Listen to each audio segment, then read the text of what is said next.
Is that working? Okay, good. Yeah, I apologize. It was me who made you go deaf seconds ago. So my name is Brenda Romero, and this is a talk, as you can tell, about women and women in the game industry. First of all, I want to thank, I can see there's a ton of men in the room. I assume you were not mandated to come here.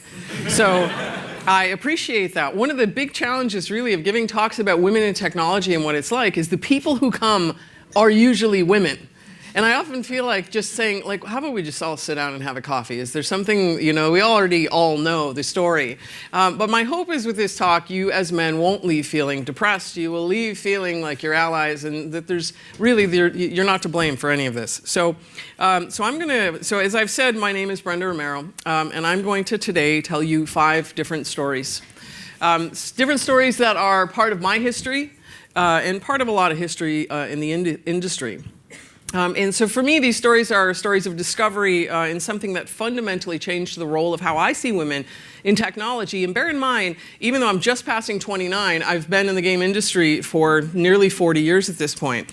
I'm actually 52. I'm proud of it. I'm okay with that. It's better than the alternative of being dead, I suppose. So the first story is about the usual suspects. And so the reason I bring up usual suspects is because every time I see an article on women in technology, and they're highlighting women in technology, they will always roll out the same usual suspects. And we all know who they are. There's the first one, which is Ada Lovelace. So Ada Lovelace invents code. And so she invents the concept of code. She comes up with an idea for Charles Babbage's machine. She comes up with the idea to create this algorithm that'll compute something for him. So it's the very first time a computer program is written, or theorized even. The next person who's always rolled out is Grace Hopper. She is incredible. So Grace Hopper invents COBOL. She also invents the same year as just misses inventing the first compiler because somebody put it in a master's thesis.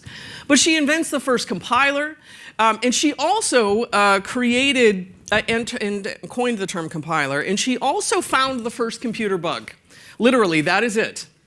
That is from her notes, and that is, if you're ever wondering how the term bug came about, it's because of that. It was stuck in a packet. And we also often hear about Hedy Lamarr, so she invents Wi-Fi. And these are the usual suspects that get rolled out, and I am absolutely not saying that these usual suspects are bad in any way. They've all done more in their career than I will do in mine, even if I have another 40 years to career it. However, the thing is that if we are looking at articles on tech and they're talking about just these 3 women, to be inclusive, you can imagine if we were talking about important men in technology. Like I could expand these things all the way to whatever city is next that way. Right? We know tons, I'm not going to ask for a show of hands and tell me who you're thinking about, but there's loads of important people in technology. And so before I jump to my next story, the reason I'm talking about the usual suspects is because usual suspects are critically important. They form the stereotypes that we see in our heads, and when we think of what a person is. And they shape the opinions of what people want to become. So if you're thinking about young kids and you say, you want to grow up and become a surgeon, what do you see in your head? When I say surgeon, what do you see? And what is interesting to me about this is that you can see that there's a woman here, and underneath this, she says, I don't want to be called a female surgeon. And I actually had an opportunity to talk to somebody from Google because I took these screenshots this week and I was surprised to see a man and a woman. I was surprised to see the amount of diversity that I saw in these shots. And they are actively doing something about that right now, so I'm pleased to see that. But if we're thinking of usual suspects and stereotypes, what do you see in your head when I say teacher? Or what do you see when I say CEO? What do you see when I say nurse? So these things are critically important, and we might not think that they boil down into just normal society, but they do. So an example of this is me taking my daughter to a Coder Dojo event. So Coder Dojo is this kids coding thing. It's big in Ireland. It was invented there, and it's spreading worldwide. And Avalon said to me, I don't want to go. It's going to be all boys. And you would think, coming from my house, she would probably say something like, I probably shouldn't go. I don't want to show people up, right? But instead, she didn't want to go because her opinion is that it's all boys. And the reality is it's not. There were tons and tons of girls there. But the problem is the usual suspects is what most people know, and that boils down. So for me, the next story here is impetus and why I wanted to give this talk. So this is me. I'm there in the corner. I still probably haven't learned to sit like a lady. And I got my start in technology when I was 5. That's when I started making games. And so my mom, I grew up, as you can probably tell, in the States. I grew up in New York. And we didn't have a lot of money. We had very little money, in fact. And so my mother, we would buy most everything at yard sales. And yard sales are where Americans, for reasons I'm not clear on, throw stuff out on their lawn and sell it on the weekends. It's not mandatory. It could be. I haven't lived there for a while. Things have changed. But anyway, my mom would give me a dime. And with that dime, I would be able to buy games. And often those games wouldn't have all their pieces. So I would collect game parts. And from those game parts, I would make my own games. And for reasons that I don't know, when I was about 11 or 12, my mother bought me this. My Irish Catholic mother, I should add. I'm unaware of the demons that were in this box. But it's impossible for me to overstate the importance of D&D in my life. Finally, I had a rule set that let me make anything I wanted to do, any adventure I wanted to go on, I could go on it with this. And so when, it's darker, but when Stranger Things came out, it was all me. Like, I was a kid of the 80s, and I was, like, it was not, nobody was popular. They said, what do you really like to do? Well, I like Black Sabbath, and I like D&D, and I like to code. Like, that was a ticket to unpopular right there, right? But that was me. That was absolutely me in the 80s. And then I got into a game called Rollmaster when I was about 14, and I didn't like the rules for encumbrance, so I rewrote them. And if any of you are coders, you know that that breaks everything else in anything. So I ended up having to rewrite the entire system. So I'd say this is probably my, and we called it, humbly, we called it Brenda Law. Unbelievably. So I don't have it. I wish I did, because I'm sure it's terrible, you know. But I was 14, and I'm still proud of the effort that I made to write it. So the next slide is where I got my first job in the game industry. Really. So I grew up, as I've mentioned, New York. I should have added to that northern New York. So northern New York is under snow 363 days a year if it's a good year. And it was I come from the Tug Hill Plateau, which if you've ever watched TV and you've seen 8 feet of snow fell, that's where I grew up. And really, you can get 8 feet of snow in a single day. It's ridiculous. My sister's house has a door on the 2nd floor, just in case. I'm actually not making that up. So I smoked, which is also a terrible idea and terrible way to get into the industry. But anyway, a girl came in and she was just looking to make conversation. She was looking for a non-menthol cigarette. To strike up a conversation, she said, do you have a job? I didn't. I was 15. Do you have you ever heard of Surtech? No. Have I ever heard of Wizardry? Also no. Had I ever heard of D&D? In fact, I had. And that's how I got my first job. It won't work for you today, I'm sure, but this was the first game I worked on, which was state-of-the-art graphics for 1981, to say the very least. And my mom was super proud of me at the time. I had access to this wonderful machine. This is my first husband, the Apple II.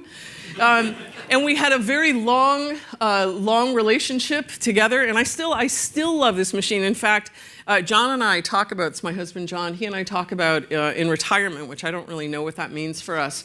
But my one goal in retirement is to code a game in 6502 on the Apple II and release it. Because I never did code a game in 6502. So for the 4 people who have a functional Apple II, I've got a game coming for you. So this is 81, and I mentioned we didn't have any money, so this was tremendous to have access to this. And I started coding in BASIC. And this is an example of BASIC, and I fell in love with code. Like, code was the digital Legos that I couldn't afford. If I thought of it, I could build it, I could do anything with it. And I begged my high school to offer a coding class, which they did. So they offered a class in BASIC, and then they next offered a class in Pascal. Which I didn't end up taking because I got a job in the game industry. And so these are some of the games we released, and I put myself through college during that time.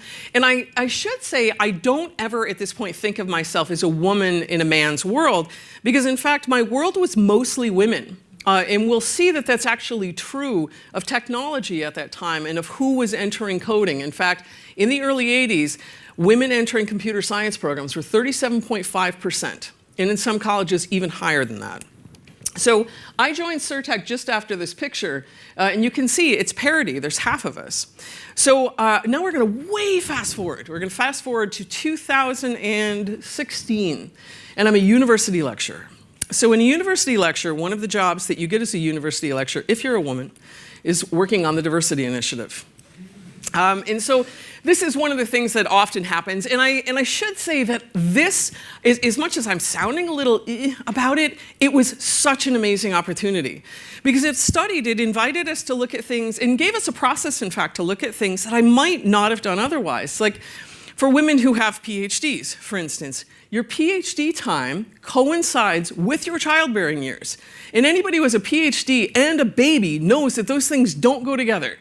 And it's difficult to do that. And there's other things that we may not think of. For instance, I didn't invent, somebody had done it before.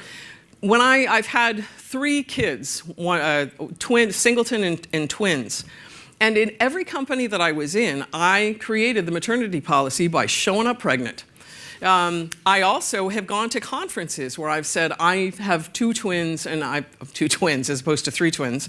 I have twins, and I'm nursing, and so I would like, where can I do this? We don't, as if I'd showed up with like, I have a bomb, and I need, and so they said, I'm sorry, you can't do that. You'll need to feed them before you come. And I thought, but I don't have detachable breasts. Like, I wasn't born with that. You probably never thought you'd hear the words detachable breasts today. And I'm going to assure you I didn't think I'd be saying them.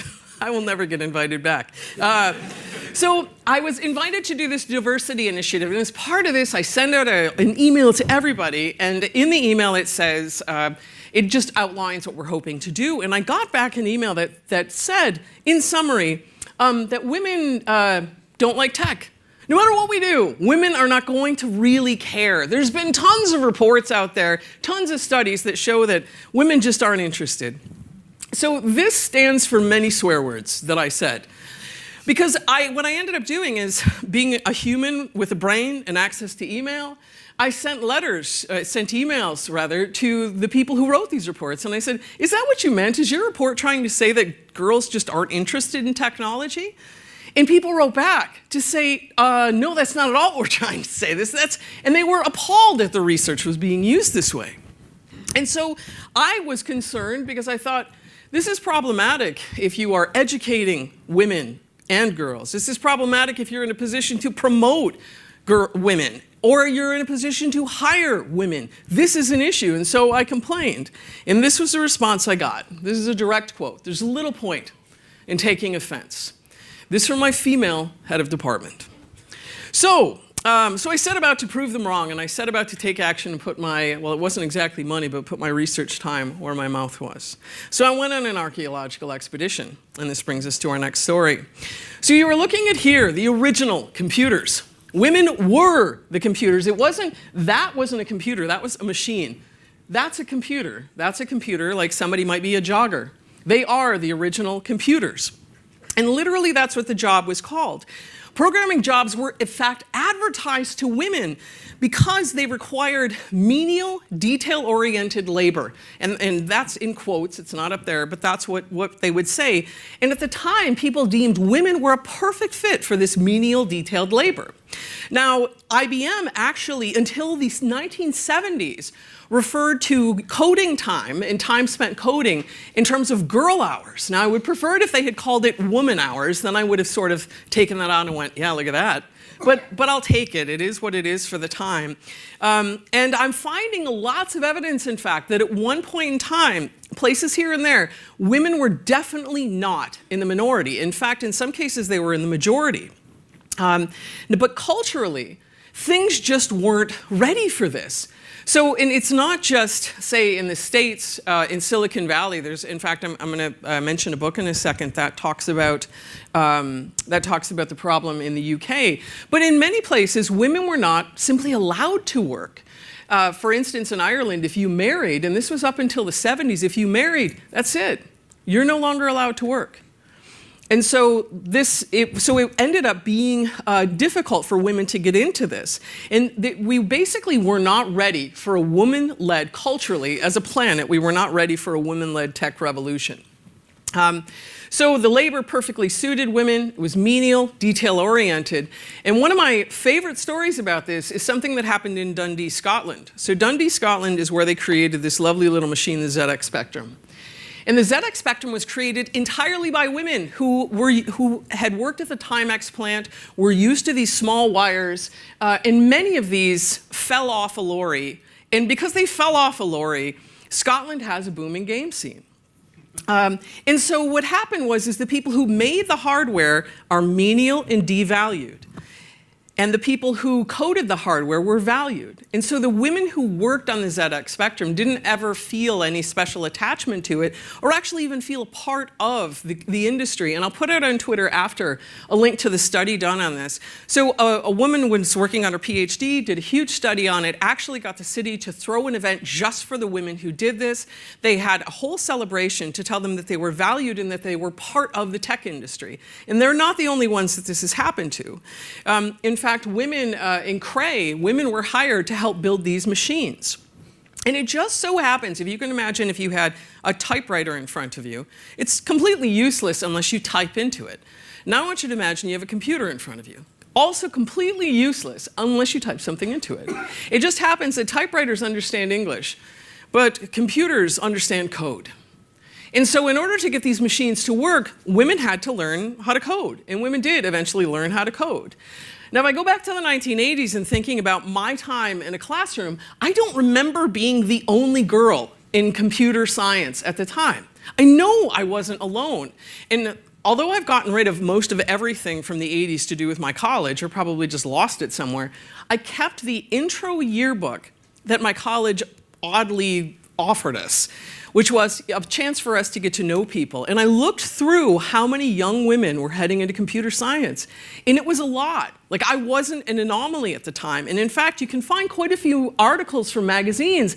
It says a trainee gets $8,000 a year, and a girl, senior systems analyst, gets $20,000 and up. Maybe it's time to investigate. And so as computers start to become more and more important, we see the pay go up and up and up because not everybody can code. And when the pay goes up, because of where we are culturally, and because men are primarily the breadwinners, they say, hold up, sister, I'll take that job. And so women end up getting devalued, and culturally as well, although women were the best coders and had the best knowledge of it, that also wasn't going to work.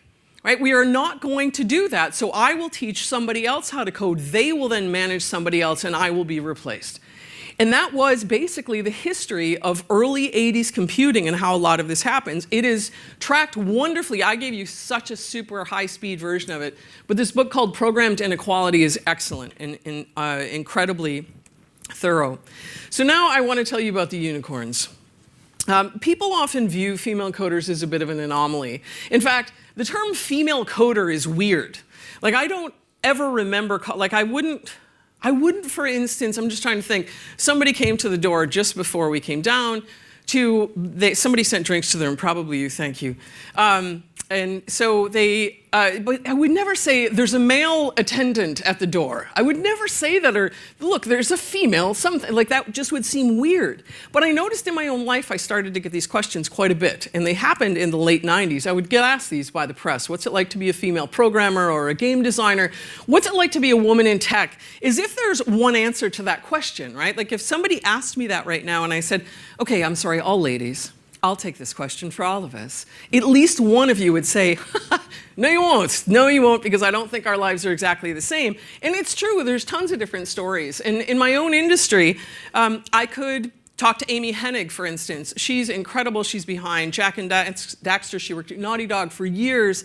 Uncharted series, if you've played that, Amy is the person to thank for that. She's incredible. If you ask Amy, she's going to say she's had a great time in the game industry and there's not really been any problems. But I've heard other stories, like pretty serious stories. I have mostly had an easy go of it.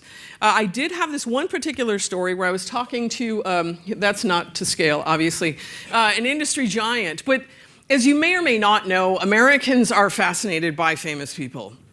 Right, so I'm talking to this guy who, none of you would really know him, but in my industry, he was way up there. And I just couldn't believe. He was talking to me. We made the same type of games.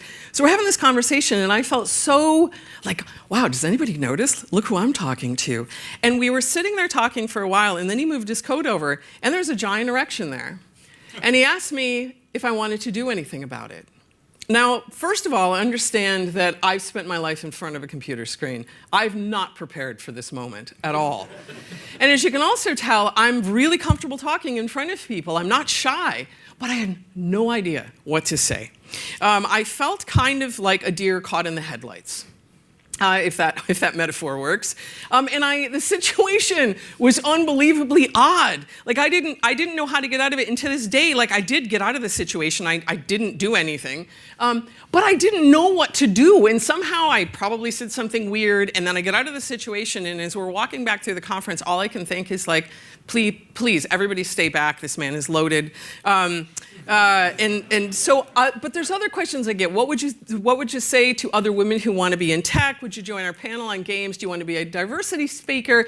And then there's the statements that have to be debunked, like the ones I talked to you about earlier. And so the challenge is sometimes it feels like it's all about my gender. Now this talk very specifically, I said, I want to give this talk, and I want to give a talk about gender. So I wasn't asked, Brenda, would you please come talk about gender? But it's important, and I feel like it's necessary to talk about it. The challenge is that pretty much anybody who's an other gets asked these questions. Literally until last week, in which this talk was ruined because of you. That's my husband, I can say this. Right? Anyway, he has never, as a female in games, and I have been asked more times than you can imagine what it's like to be a woman in technology. Until last week, nobody's ever asked him what it's like to be a Cherokee programmer. What is it like to be, and I can assure you there are far fewer Cherokee programmers than there are women in technology. Right? But he's never been asked, what's it like to be a Native American game developer? And that happened last week, and now this whole talk is ruined, thanks. I've seen it, nowhere has it been more absurd than with Amal Clooney. So she was just coming out of the European Court of Human Rights, and she was arguing a case about the genocide of 1.5 million people. And a reporter asked her who she was wearing. Like, asked her, who is she wearing, right? Like, there was an opportunity to ask this question. Here's a woman who's literally changing the world, but we want to know, like, I don't want to wear judges' robes, right? And it's just such an inappropriate thing. And then Time magazine, here she is again. She's at the United Nations talking about ISIS, but we're talking about her baby bump, right? And it's just devaluing. And so I'm not saying that this isn't important, because it is. These opportunities to see role models are critical. But we are more than just these things. And so I was once asked if I would write an article about women in games, and I asked them if I could write about anything I wanted, and they said yes, and that was a mistake. So I contacted a bunch of my friends, and I asked them these questions. What's it like to be a male game designer? And these are the actual questions I got, answers I got. Oh, that doesn't make any sense, Brenda. And so they were confused. As you can see, it's a pretty niche topic. So I decided to double down, and I asked, do you have any advice for men looking to break into technology? And these are the answers I got. Are you serious? Is this a joke? And they were just, but these are questions, as soon as you flip it around, it sounds ridiculous, right? And so just full disclosure, to the best of my knowledge, my reproductive organs have never made a game or technical decision. They have never done that. I've never said I want to grow up and code as a woman. I have also never said I want to play games as a woman. In fact, I'm not even sure I have any gender-based career goals, or gender-based goals anyway. Like, I never said I wanted to be a superstar at giving birth. That was not anything I hoped for. I never said I want to have the best menopause ever. Although being 52, I'm rethinking this slide right now. Maybe I kind of do want to have the best menopause ever. And that's not to say I'm not grateful, because I am. I had an instance, there's this wonderful experience with my husband with a guy dressed as a hot dog. And I don't know, I have no idea why the guy was dressed as a hot dog. But so he was at a conference for Quake, which is a game that my husband made. And we just happened to show up there. And so this guy was standing, John was maybe here, and this guy was here. And so he was talking to me, and I said, did you want to meet him? And he said, yeah, no. oh, and he was really just kind of struggling with that answer. And I said, are you a fan of his games? And he says, it's not. Well, I mean, yes, but it's not. And so then he sort of chokes it out and says that the reason that he's so much a fan of my husband is that he could see, just by looking at him, that he was Mexican, and my husband's family is from Mexico, and that meant something to him. Because he could see that my husband had done it, he knew that he could do it too. And he saw somebody on the ladder where he wanted to go, and he knew he could be part of the game industry because of that. And we all need role models, and we need their stories to inspire us, whether it's in books, movies, tech, or art. And so that's why I think it's critically important not to cut women out, and not to cut their stories out, as you've heard some of them, and in fact to include women. So here are some of the women that are not so often trolled out. This is Margaret Hamilton. She's an absolute rock star, probably my super role model. Margaret Hamilton was a mom, and she put men on the moon. She was the director of the MIT lab that did this. She wrote the code that literally put men on the moon. A sad story about this, though, is if you look for books about the first astronaut, you'll find loads of them. There's one book that I'm aware of on Margaret Hamilton, and it's for children. At least there's one. This is her daughter. Her daughter would play in the lab. Her daughter actually found a bug in her code. And when Margaret said, I need to fix this because this can actually create a problem, she was told by NASA, astronauts don't make mistakes. Well, guess what they did? They made a mistake, and Margaret had to help get them back down. This is Lois Mitchell. She invented Fortran.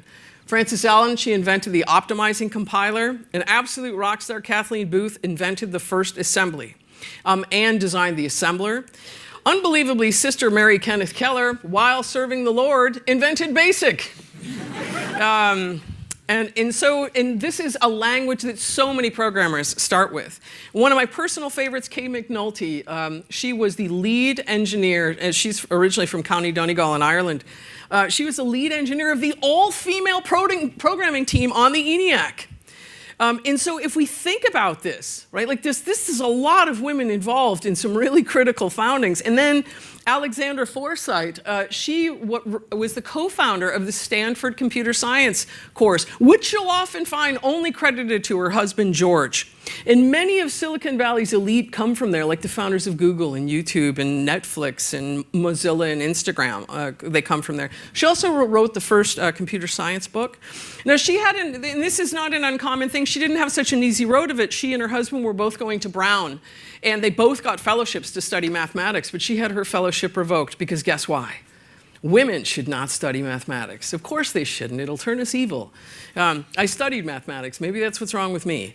Anyway, so the truth is women have always been here. And this is the thing, and I'm looking forward to investigating this more. Percentage-wise, there had to have been many of us. Because I've just told you about women who are part of these seminal programming languages and their founding. It's not like a group of guys in the 70s or 80s got together and said, wait. There's a bunch of us. Why don't we all step aside and we'll let Kathleen Booth invent assembly language? Like, nobody did that. Right? The number of women had to be substantial. And in fact, we can see when I went to college, there's 37.1% admissions coming in. Now, it declines, and it's still declining. But you can see that women had a huge role in early computer science. And so from the viewing room is the next bit here. The reality is that there are millions of us in technology. We're half the population. We're less than a third of tech workers, about 20% of us. And of those tech workers, there's a very small percentage of us that's in leadership positions. And so this has non-trivial consequences for our health and our well-being, our success and our enjoyment. And I'll explain this. I know that's a pretty serious statement, but I believe it. I'll start with one that's more trivial. This is the original Xbox controller. Did anybody ever have this thing? That's okay, so I'll just do exactly what he did. It's like this, it was. I referred to it as the man hands controller. And so here it is next to another controller, which is hard to see. Here it is being held by a man. Here it is being held by me. I mean, not really, right? But I don't have small hands. I would say I have large hands for women, but if you had small hands, this is not an easy controller. So for instance, Donald Trump would have a tremendously bad time using this. Sorry, it's an American with a Donald Trump joke. I apologize for that. I don't actually, but anyway. Okay, so But for women and children and Donald Trump, this was particularly difficult to use. Game Informer actually gave it the Blunder of the Year award, which they had not given before.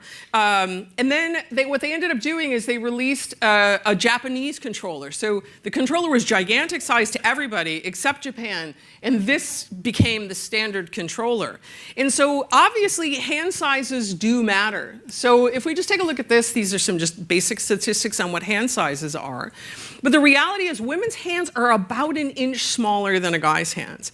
And if we think about that Xbox controller, which is absolutely worthy of many laughs, think about where we're going with technology right now. And what are we always hearing about? Bigger screens, bigger screens, bigger screens.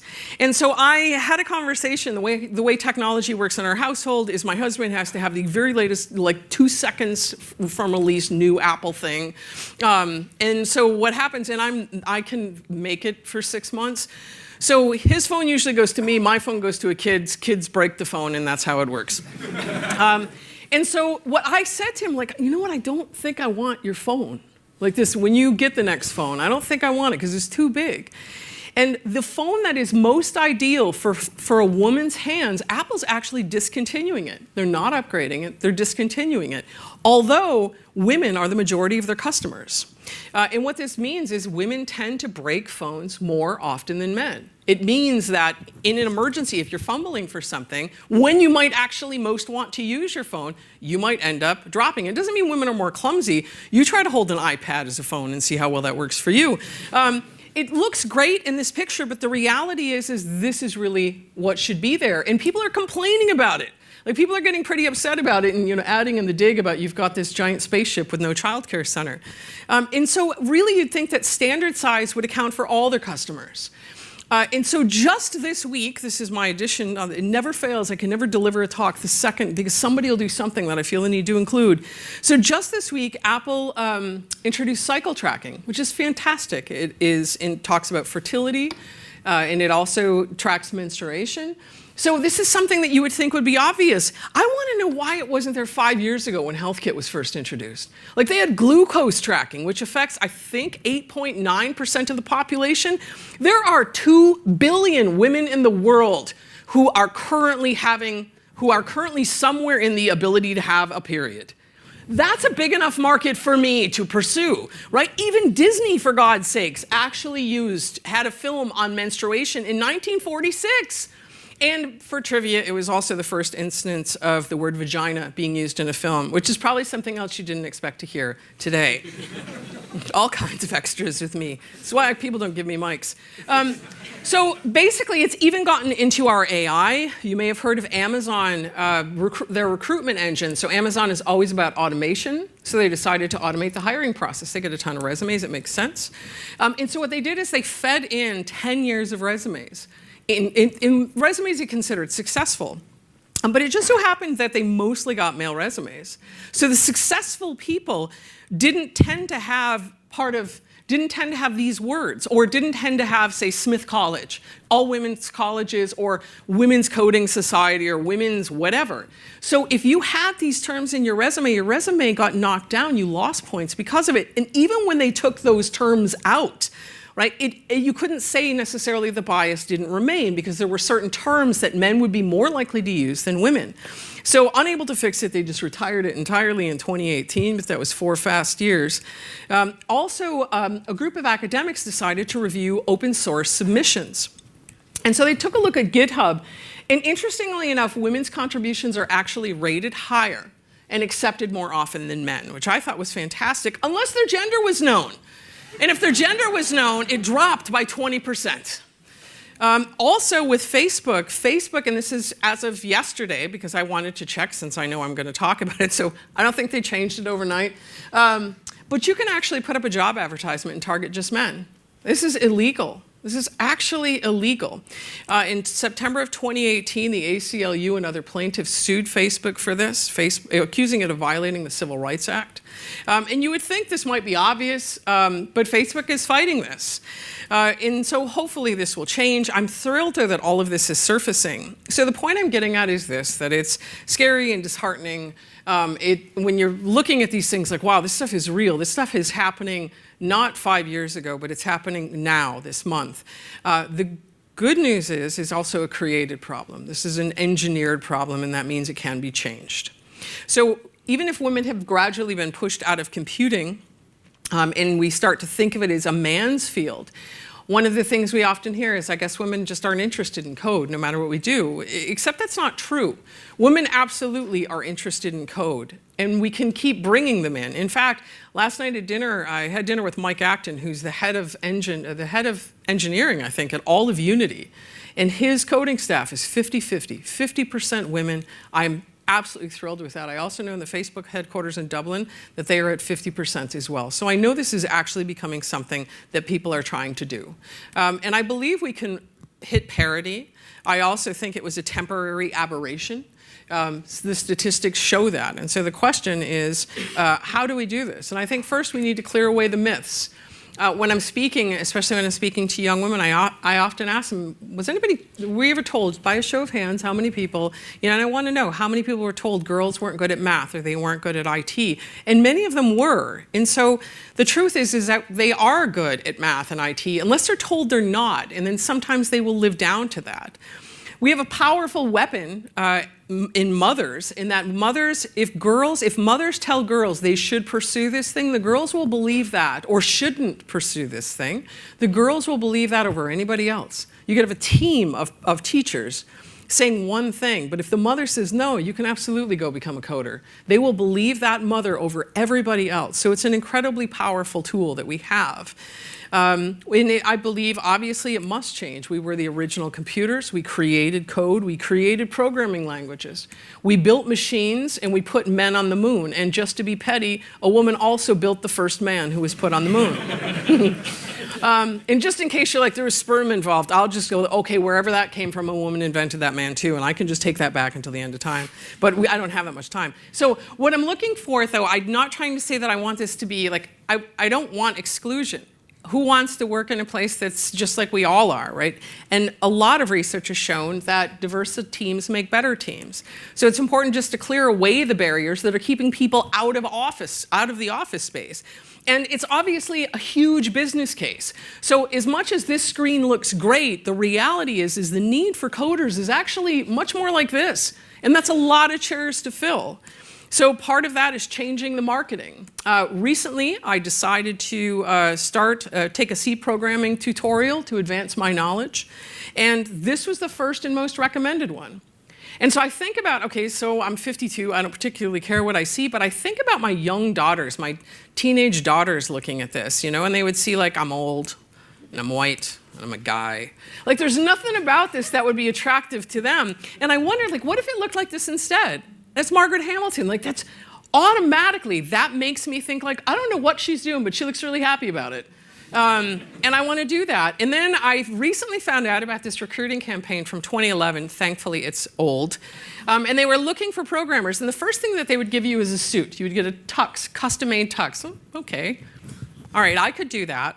And then you'd get this cologne, which is Sex Panther cologne. Sex Panther cologne. They would also give you, you'd also get money, $10,000, you'd get cigars, and you get a bottle of whatever that is. And you could say like, all right, maybe I could rock a tux and Sex Panther cologne, but I don't want the beard grooming oil, which is what that little thing down there is. Please, if I ever need beard grooming oil, I'll be doing something else other than getting beard grooming oil, I can assure you. So we also need to change the message. And I think about how great it would be if we had this summer camp for excellent coders. And I somehow got a group of girls together, and all I said to them is like, well, girls are natural coders. IT is for girls. You might not want to say that to the boys, but IT is for girls. And I just kept saying it and saying it and saying it until they were sick of it, but they believed it. And the thing is it is true, right? So I wouldn't feel bad about doing that. And when I was growing up, I was told, here's some of the things I was told. I was told that I would never amount to anything as a writer. I was told this by a teacher. I was told that I would live in the worst part of town. I was told that I had no chance of getting into a college of my choice. And I was told not to make the games that ended up winning me a BAFTA. So I think about all this, and it might be pretty obvious that if you tell me I can't do something, I'll do it. I'll do it just because of that. But that's me. right? That's me, that's not everybody. And I'm sometimes not always a fighter. Sometimes I'm not always the person who says, like, I'm going to do this no matter what. And I think it would be a tremendous pity if some girl who could grow up to invent some new programming language or who could change some new thing were pushed away from the door. And I want anybody who thinks about coding to be able to feel comfortable getting into that. And so we have school kids that become entry-level coders that eventually become veteran coders. And so that when we see images like this, we don't think like, oh, look, it's girls programming. We're just like, yeah, it's just some people writing some code. And that's what I hope our future will be. Thank you.